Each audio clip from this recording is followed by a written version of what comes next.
Bienvenidos a la píldora número 6. Hoy vamos a hablar de la relación entre el corazón y la mente. En los días anteriores ya hemos ido hablando un poco de la importancia que tiene tener clara la función del corazón y de la mente en nuestra vida, en aquello que hemos venido a llamar hacer de la vida una historia digna de ser contada. Vamos a empezar, si os parece, por profundizar en el corazón. En el corazón reside aquello que, digamos, que nos define, ¿no? La esencia de nuestra propia vida. Ahí residen nuestros sueños, reside todo lo puro que pertenece a cada uno de nosotros, a nuestra propia individualidad, ¿verdad? Se trata, por lo tanto, de que entendamos que, atendiendo a las demandas que nacen del corazón, en la práctica, lo que estamos haciendo es conectarnos con nosotros mismos, es atender a lo que realmente somos y lo que realmente necesitamos en la vida. Ya sabéis que yo me baso mucho en el famoso libro de los trabajos de Viktor Franklin, El hombre en busca de sentido, ¿vale? Bien, pues ese sentido de la vida, aquello que le da sentido a nuestra existencia, eso que podemos llamar como el gran sueño, como podéis leer en el libro, efectivamente reside en nuestro corazón. Al final, hablar de corazón efectivamente es un poco categorizar las cosas para que nos entendamos y usemos un lenguaje en común, ¿no? Pero desde esta premisa, como decía, se trata de que alcancemos el conocimiento de qué es lo que realmente queremos, qué es lo que realmente le da sentido a nuestra vida para poder empezar a actuar y recorrer todo el camino de la vida en función de ese gran sueño. Recordemos que una vez que yo empiezo a actuar desde el corazón y yo realmente estoy haciendo lo que quiero hacer, el resultado no nos importa porque ya llevo la vida que quiero llevar. ¿De acuerdo? Es muy importante entonces que entendamos que si actuamos desde el corazón, viviendo la vida que queremos vivir en realidad, tenemos la tremenda oportunidad, como decía, de desapegarnos del resultado. Y eso tiene dos implicaciones realmente hermosas. La primera es que aceptamos y entendemos el fracaso con total y absoluta normalidad. Porque si lo pensamos, si yo ya estoy haciendo aquello que tiene que ver con mi propia naturaleza, con mi propia esencia, con aquello que le da sentido a mi vida, ¿qué me importa el resultado? ¿A mí qué me importa que haya 50 personas conectadas o 1.500 o 50.000? Evidentemente, claro que quiero que haya 50.000, pero de un punto de vista de mi historia vital, yo ya estoy haciendo lo que quiero hacer, ya estoy haciendo aquello que necesito para que mi historia, para que mi vida, sea una historia digna de ser contada. Por tanto, insisto que el fracaso se percibe de otra manera. No ha salido bien, pero no pasa absolutamente nada. ¿Por qué? Porque yo vivo la vida que quiero vivir. La otra gran consecuencia de esta manera de entender la vida es que el error se entiende de otra manera, se entiende incluso como una oportunidad. El error es la consecuencia natural del libre albedrío. Hablaremos del libre albedrío porque es muy importante que lo entendamos. Por lo tanto, el error se convierte en un factor de corrección que nos da la oportunidad de aprender y de volver a empezar y, por supuesto, lo más importante, o una cosa que a mí me parece vital, de reparar el daño que hayamos podido cometer a nosotros mismos o a otra persona. Por lo tanto, insisto, cuando uno realmente transforma su existencia y empieza a vivir la vida que quiere vivir, todo, absolutamente todo, cambia de prisma. ¿Por qué? Porque una vez más lo repito, ya estás recorriendo el camino que quieres recorrer. Y ese camino es un camino que solamente nos va a conducir a nuestro último día de vida. Porque en realidad, insisto, una vez más, el resultado deja de importarnos. Pero fijaros, que siendo cierto que el resultado no es importante desde un punto de vista de nuestro sueño, no es menos cierto que vivimos en un plano material en el cual debemos resolver continuamente demandas, exigencias y, por supuesto, proveernos de una serie de medios. Para eso está la mente.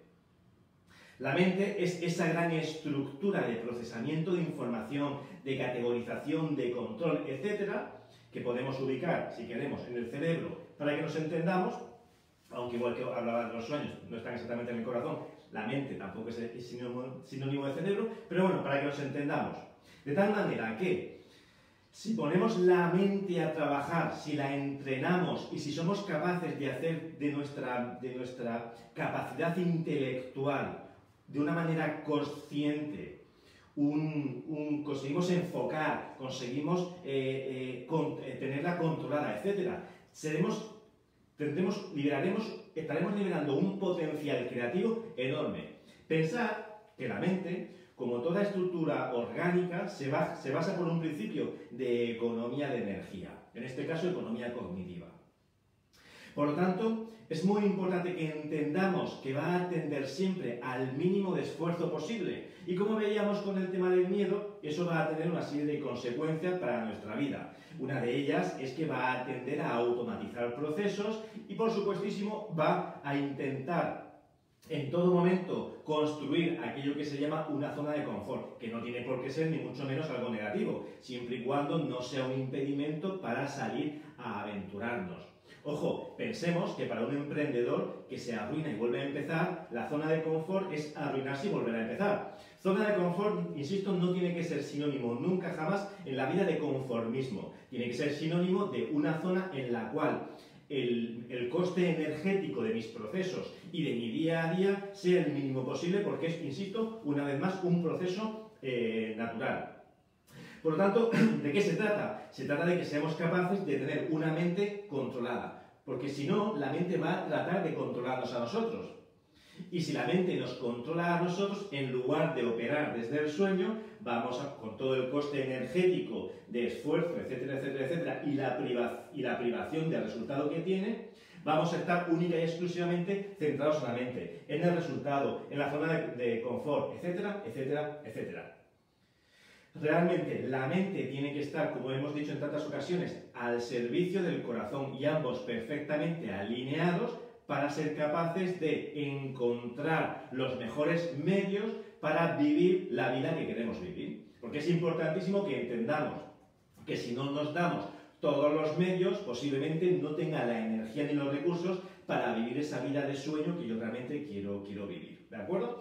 Entonces, yo en el libro, como sabéis, aquellos que lo habéis leído, propongo distintos ejercicios, distintas pruebas, distintas estrategias, ¿no? Como puede ser, por ejemplo, la frase y la palabra de poder, como puede ser el repertorio de éxitos, que en la práctica terapéutica me da unos resultados maravillosos, como pueden ser ejercicios de visualización que sirvan tanto para conectar la mente al corazón como además para tenerlo controlados. Yo siempre recomendaré cualquier tipo de práctica, ya sea más o menos espiritual, tipo yoga, etcétera, etcétera, etcétera, o las derivadas de las propias técnicas terapéuticas de la psicología, como pueden ser técnicas de relajación, etcétera, etcétera, etcétera. Es importantísimo entonces que ese mono agitado que es nuestra mente, que recordemos que actúa siempre por reacción, la mente es un proceso es tremendamente reactivo. En la medida en que esta reactividad la tengamos más o menos controlada, seremos capaces de, como decía antes, alinear cerebro, corazón, mente, corazón, para trabajar desde el sueño y no desde la urgencia, desde la necesidad del resultado.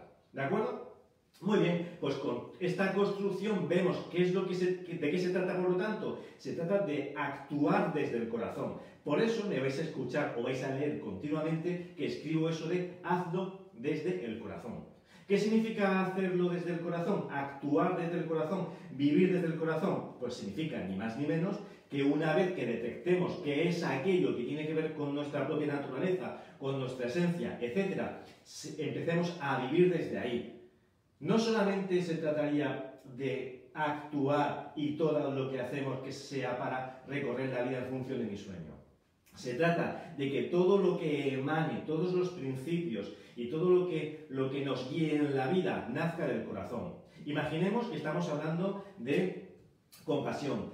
Imaginemos, supongamos, entendamos que estamos hablando de gratitud, estamos hablando de belleza, estamos hablando de ternura, estamos hablando en definitiva de que nuestra posición frente a la vida cambia por completo, porque una vida basada en la compasión, en la gratitud, en el reconocimiento y la búsqueda de la belleza y por supuesto en la entrega de belleza y la ternura es un escenario completamente diferente, porque cambia tu relación por completo contigo mismo y con los demás. Porque desde la compasión, la autocompasión, no cabe la censura, no cabe el castigo, no cabe el ataque, no cabe sentirse atacado, porque empiezas a entender los motivos por los cuales actúan las personas. Empiezas a entender y sobre todo empiezas a aceptar que todo está bien y que no hay ningún problema y que no puedes herir a nadie. La gratitud nos permite entender que todo está bien y que tenemos que dar gracias por todo. Y dar gracias por todo no significa gracias, Dios mío, por esta enfermedad, porque gracias a esta enfermedad he sido capaz de descubrir. No. Significa que todo está bien porque la enfermedad forma parte de la vida, forma parte del proceso vital. Y entender que la enfermedad es un problema, es un juicio de la mente. En cambio, desde la gratitud entiendes que la enfermedad... O sea, que tienes que dar gracias igualmente a la vida a pesar de la enfermedad. No porque la enfermedad sea un regalo, sino porque la vida en sí misma es un regalo a pesar de la enfermedad o de cualquier tipo de problema. Quiero hablar de la belleza y la ternura. Vivir la belleza significa entender que la belleza es el amor mismo condensado en formas perceptibles que nos permiten ensimismarnos y fruto de ese ensimismamiento tomar conciencia del todo al cual pertenecemos, lo que en la práctica significa que la vida es un regalo que te entra por los sentidos y que continuamente te va a estar acariciando y te va a estar llenando y te va a estar regalando de manera incondicional.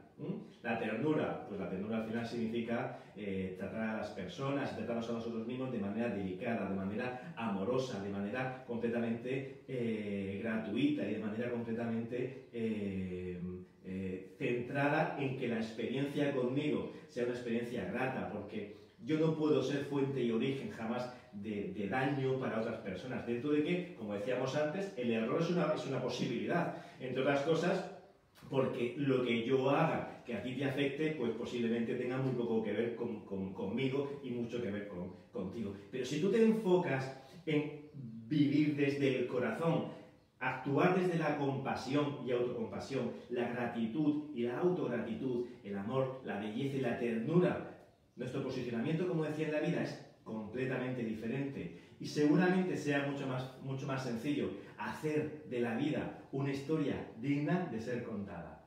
Nos vemos el lunes.